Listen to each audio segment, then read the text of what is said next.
Good afternoon, everyone. Welcome again to our Coffee and Conversation Hour. And as always, it's a pleasure to be here. I am Craig. I am bear with me while I set this thing up. And so, yes, I am Craig, one of your Capital Recovery Center coaches. And yes, this month is June.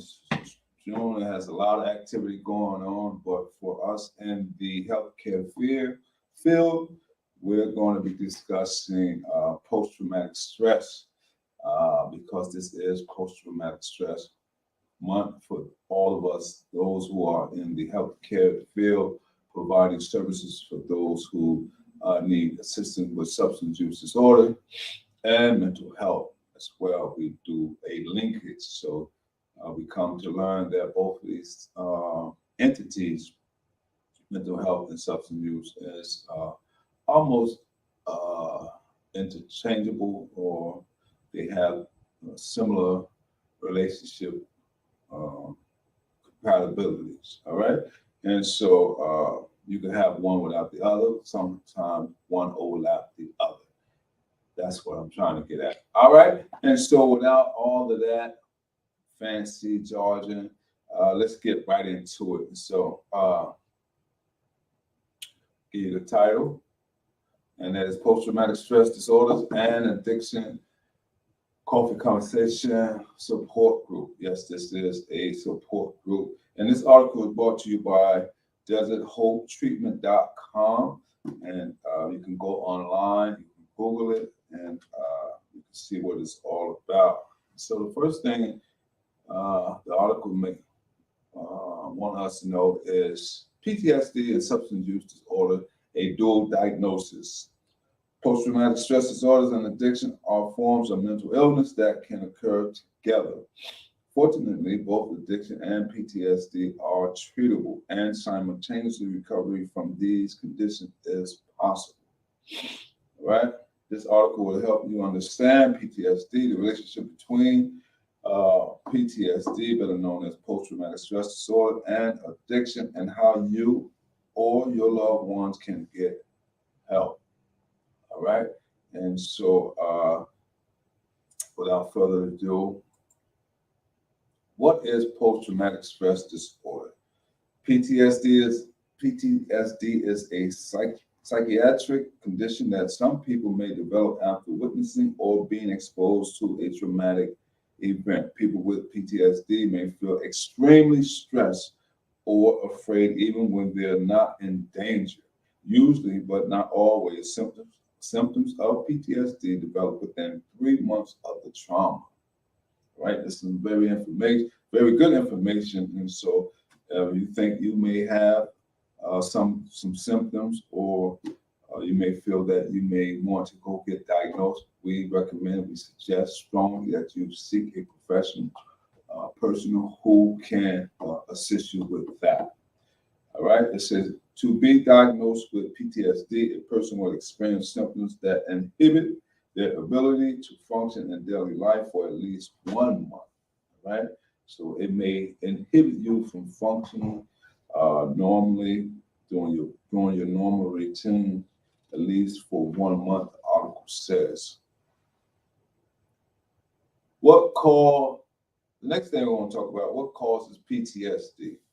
According to the Diagnostic and Statistic Manual of Mental Disorders, DSM-5, PTSD occurs when a person is exposed to a catastrophic, violent, or accidental event that involves a threat of life, severe injury, or sexual violation. This can include the person directly experiencing such an event, for example, domestic violence, military combat, witnessing it happen to someone else, discovering that a family member or loved one has experienced such an event, experiencing firsthand repeated exposure to horrific events, for example, as a first responder. Yes, people in the healthcare fields, nurses, doctors, first responders, I believe law enforcement as well, they may have experienced some PTSD. Uh, I'm not the one who say, but the article make mention that first responders, yes, they could experience firsthand exposure to horrific events. The result is that the person feels a great deal of distress, all right, about the event to the degree that it impairs the person interpersonal relationships, ability to work or accomplish daily tasks, and the functional abilities. All right, someone left a comment, and okay, all right, Cap, uh, I got you. All right. So we back in action. Okay. So it said, however, not everyone that experiences a traumatic event or works in a high-risk professional for PTSD will suffer from PTSD. All right. Not everyone.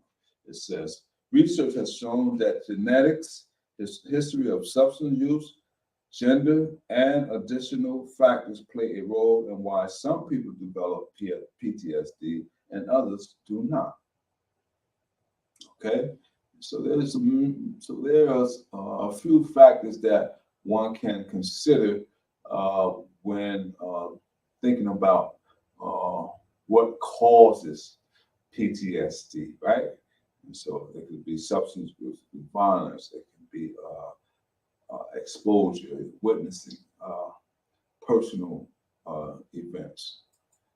Now we want to talk about what are the symptoms of PTSD. Symptoms of PTSD may vary from person to person. The American Psychiatric Association Diagnostic and Statistic Manual of Mental Disorders, 5th edition, DSM-5, provides diagnostic criteria for PTSD. Symptoms of PTSD are grouped into the following categories. First one, I want to talk about re-experiencing or intrusion, which may include recurring and involuntary distressing memories or recurring dreams of the event, dissociative reactions, which make the patient feel like they're make the person feel like they're reliving the event, and significant or prolonged psychological distress or marked physiological distress when exposed to cues that remind them of the event. All right, that's called re-experiencing or intrusion. The next one I want to talk about some symptoms are avoidance, which may include avoiding memories, thoughts, or feelings, people, places, conversations, activities, objects, or situations that remind them of the event. All right, another symptom of PTSD is arousal and reactivity, which may include irritability and angry outbursts with little or no provocation. That can involve aggression toward people or things, reckless or self-destructive behavior, hypervigilance. That is always on guard. All right, being quick to startle, the inability to concentrate or having sleep troubles. That is what they call arousal or reactivity. The last one, the article want to make mention of some of the symptoms are cognitive and mood, which may include the inability to remember important things about the event, experiencing chronic and exaggerated beliefs about oneself, other people, or the whole world. PTSD may also cause chronic and ongoing distortions in thoughts about the event that cause misplaced blame, persistent negative emotional state, significant loss of interest in activities once participated in, feeling detached or estranged from others, or inability to experience positive feelings. All right. And so these are some strong symptoms that one can adhere to or take, be mindful of, and I'm gonna read four of them. Which are four that is listed, and they are re-experiencing or intrusion, avoidance, arousal, and reactivity. And the last one talks about cognition and mood. All right. Okay. This is some powerful stuff. And like I said earlier, this is post-traumatic stress disorder month. However, I took it upon myself to find this article that deals with not only post-traumatic stress disorder, but also substance abuse disorder. And so I felt the need, being that we are basically a center that treats and assists people with substance use disorder. I want to tie both of these subjects in together because I don't want anyone to feel left out, or people that who have co-occurring conditions uh, not be aware what symptoms to look for, what are the causes, and how they can get help. So that, therefore, we're going to touch base on both of these subject matters. PTSD and substance abuse. When PTSD and addiction occur together, it is referred to as a co-occurring disorder or dual diagnosis. There are several reasons why this is so prevalent. Let me read that again. There are several reasons why this is so prevalent.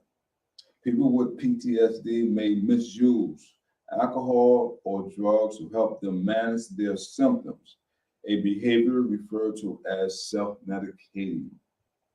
A substance use disorder known as SUDS, SUD, the clinical term for addiction, can also develop before someone experiences trauma and increase the risk of a person developing PTSD. PTSD and SUDS may both develop due to common risk factors. Common risk factors that can increase a person's risk of developing addiction and other mental illnesses include genetics, family history, or mental illness, issues with certain regions of the brain and neurotransmitter systems, for example, dopamine, serotonin, nora, hold on, norepinephrine, norepinephrine. Okay, let me try to read this word. Norepinephrine. Well, it's a medical term, and so these are some of the issues that include mental health and PTSD, substance abuse disorder. Environmental factors like exposure to trauma or stress at a young age. All right, and so and the last one, it says epigenetics. Epigenetics, this is a new word to me, and it says, which is the interaction between someone's genes and their environment. Wow. Epigenetics, which is the interaction between someone's genes, which is a biological factor, and their environment, which is social. So now you have the biosocial aspect of it. All right. Pretty interesting stuff, I must admit. Now let's move on and talk about risk of substance abuse for people with PTSD. Risk factor.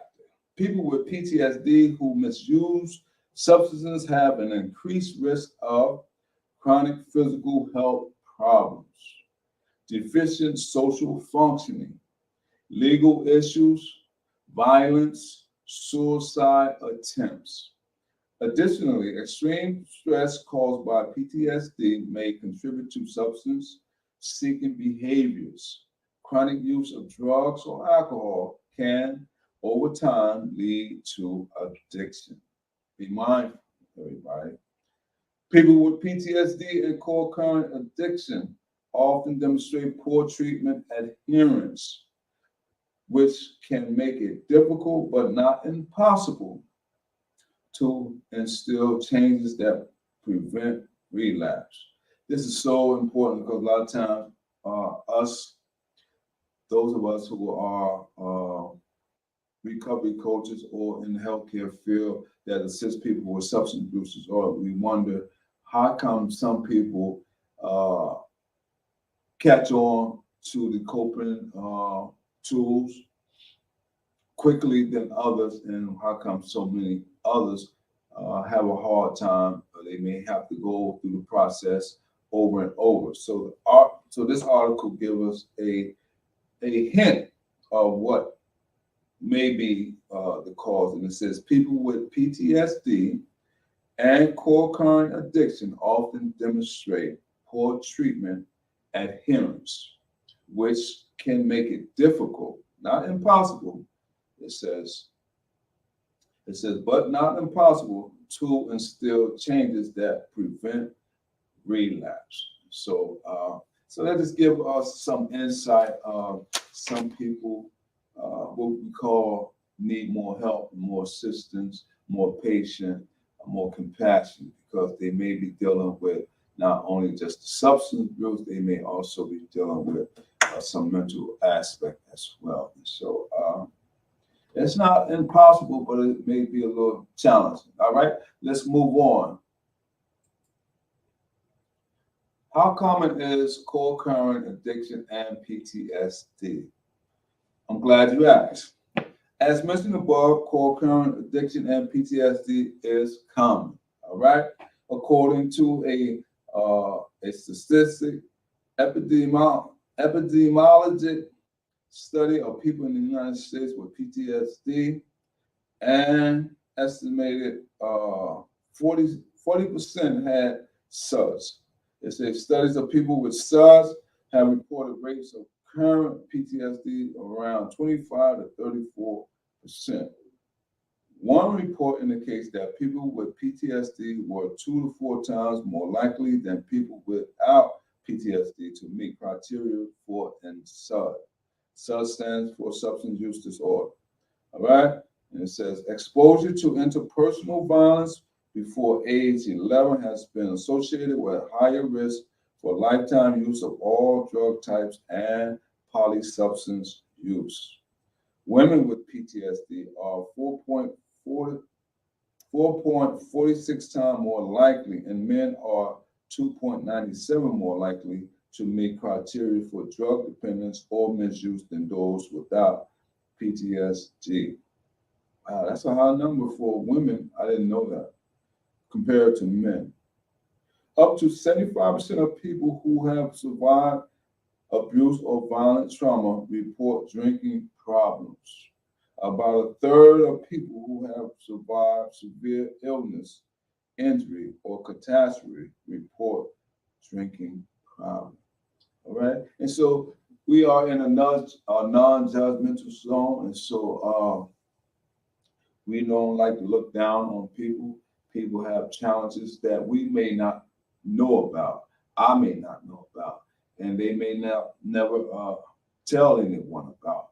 And so we must always be mindful that if we see someone who having a substance abuse problem, whether it be alcohol or drugs, it could be some underlying issues that we don't know about. And only the professional people who they confide in and let know, they will only have a better understanding or better insight. But just be mindful that people have some underlying issues. And so I like to think anytime I'm assisting somebody with either alcohol problem or drug, they could more or less could have some type of form of trauma.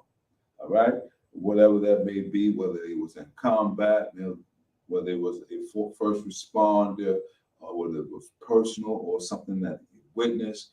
And so we have to be very careful how we treat people and be respectful, because we want to get them the best help that we can, so that they can get better. All right. And so let's move on and talk about recognizing co-occurring PTSD and substance use disorder. Recognizing co-occurring PTSD and substance use disorder. A mental health professional will diagnose someone with PTSD if the person has experienced trauma and is demonstrating the symptoms and behaviors outlined in the DSM-5. All right. for more than a month, and they interfere with the person, and that they interfere with the person functioning. Someone that continues to use drugs and alcohol despite experiencing serious consequences due to substance use may also have an addiction. Signs that indicate SUD include several physical, psychological, and social criteria that are outlined in the DSM-5 and can be found in our guide to addiction. A mental health professional can diagnose both PTSD and substance use disorder. Read that again. A mental health professional, all right, a mental health professional can diagnose both PTSD and substance use disorder. Since symptoms of co-occurring disorders can overlap, all right, it's important to receive a proper diagnosis. Dual diagnosis treatment may be able to help people effectively manage and recover from these disorders. Good stuff, as my coworker would say. Good stuff. All right, let's moving on. Treatment option for PTSD and addiction. Treating PTSD and addiction may require addressing both conditions at the same time, which is known as integrated treatment. Which is known as integrated treatment. Veteran and first responder addiction treatment program, which provides specialized care and support to veterans and first responders manage substance use disorders, high stress, and co-occurring disorders like depression and PTSD. All right, that's for veterans, those who have served our country diligently and who may be experiencing some form of either PTSD or substance use disorder, and first responders who may have witnessed some horrific events during the course of their work helping people. All right, the next one talk about addiction treatment trauma support track. Now we're talking about treatment options. So this one talks about addiction treatment trauma support track, which offers trauma-focused therapies and counseling to treat trauma and addiction. And the last one, we want to talk about the LGBTQ plus addiction treatment program. All right. It says people in the LGBTQ plus community often experience stigma, harassment, discrimination, and face increased risk of suffering from co-occurring disorders. All right. And so I believe this month is also the LGBTQ plus community. I think they are celebrating this month as well. I don't know much about it, but I believe I just want to give them a shout out because the article definitely made mention of the LGBTQ plus community. All right. Says that through treatment for co-occurring addiction and PTSD, people can learn to manage the triggers and challenges of both PTSD and substance abuse and achieve recovery. Medical detox for drugs or alcohol, which can help you safely and confidently undergo withdrawal. All right, medical detox. That's something that we do here at Capital Recovery Center. We help people navigate. We send referrals. We assist people who are looking for detox and residential treatment. If that's something they need, we are here providing that service as well. Inpatient rehab, okay, which also allow people to fully focus on recovery without distraction of everyday life.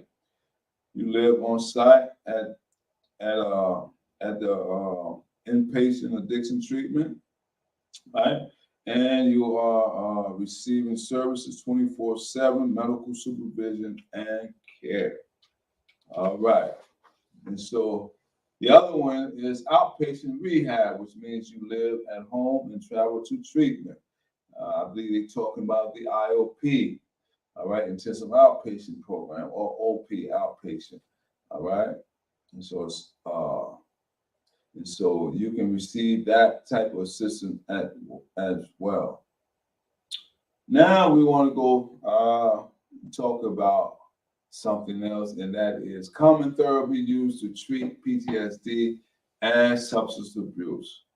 Various therapies are used to treat addiction, and post-traumatic stress disorders, including cognitive behavior therapy, all right, CBT, which involves learning to change unhelpful or negative thoughts and behavior. Those are some good therapy, if I must admit myself. All right, I had the pleasure of learning about cognitive behavior therapy, and I think it's a wonderful tool. I think it's something that if you haven't learned about it, do some research because it is very powerful. It helps you change your perception, your outlook, your internal and external views of not only yourself, but of that of the world. All right? Just want to put that plug in there. All right? Say family behavior therapy, FBT, which involves behavioral strategies to improve relationships and the home environment in order to support recovery. Prolonged exposure, PE, which is a form of CBT designed for post-traumatic stress disorder that has always been used to treat co-occurring PTSD and substance abuse. It involves gradually and safely re-expose the patient to traumatic memories, feelings, and situations. Seeking safety, a non-exposure based therapy that involves 24 sessions of therapy that focus on establishing and maintaining feelings of safety through boundary setting, anticipation, anger management, and regulating moods, emotions, and reaction. All right. And so there is hope, everyone. There is hope out there. There's help. So if you ever are in need of some help dealing with mental health or substance abuse, please do not be fearful. Please reach out to someone that you can confide in, someone that you feel safe with, and someone who's going to tell you the truth. All right. And so the next aspect we want to talk about medication prescribed for PTSD and addiction treatment. Some, but not all, patients struggling with PTSD and SUS require pharmacotherapy. Pharmacotherapy. It's crucial that patients obey the guidelines for these medications given by their healthcare provider. Antidepressants are often used to treat PTSD. This primarily includes selective serotonin, real take inhibitors. Wow. And serotonin, there go that word again, norepinephrine neurotake inhibitors. Woo! There's some medical. These are medical terminologies. These are terms in the healthcare, the mental health field that help people prescribe medication. All right, which may help you manage your PTSD symptoms such as sadness, worry, anger, and numbness. Medications for SUDS can vary by the substance misused. Typically, these medications either block the euphoric effects of substances or normalize body functioning and mitigate cravings without causing the high associated with the use of the drug. Man, this is some power. This is some what do you want to say? Secondary. I don't want to say secondary. I want to say this is some graduate type studies.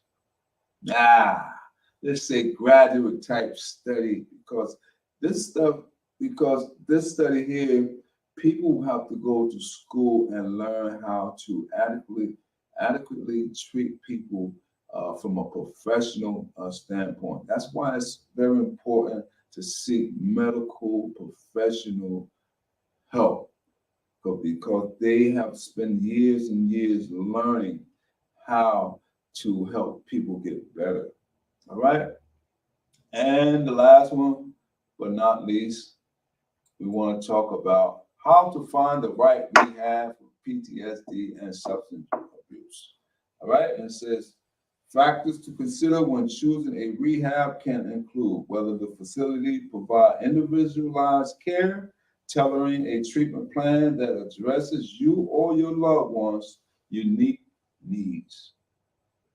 Second, whether the facility is equipped to help people with co-occurring disorder. These are things that we need to know, we need to keep in mind because not only we're trying to help our loved ones or a friend, but a lot of times we need to be aware, and so therefore we need the best facility that's going to enlighten us as well. Those who have never experienced either one of these factors or one of these entities of PTSD or substance use disorder.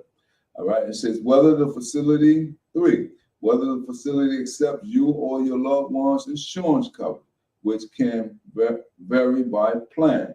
All right. Four, the types of addiction care people with PTSD and substance use issues may benefit from a more intensive level of care.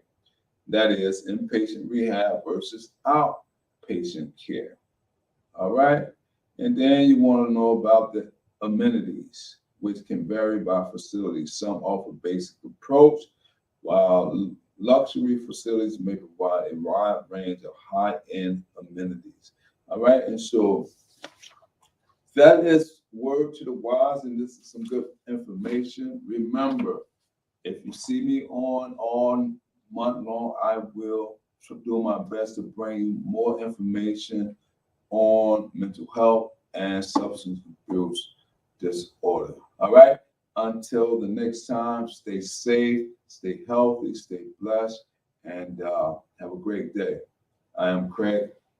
Take care.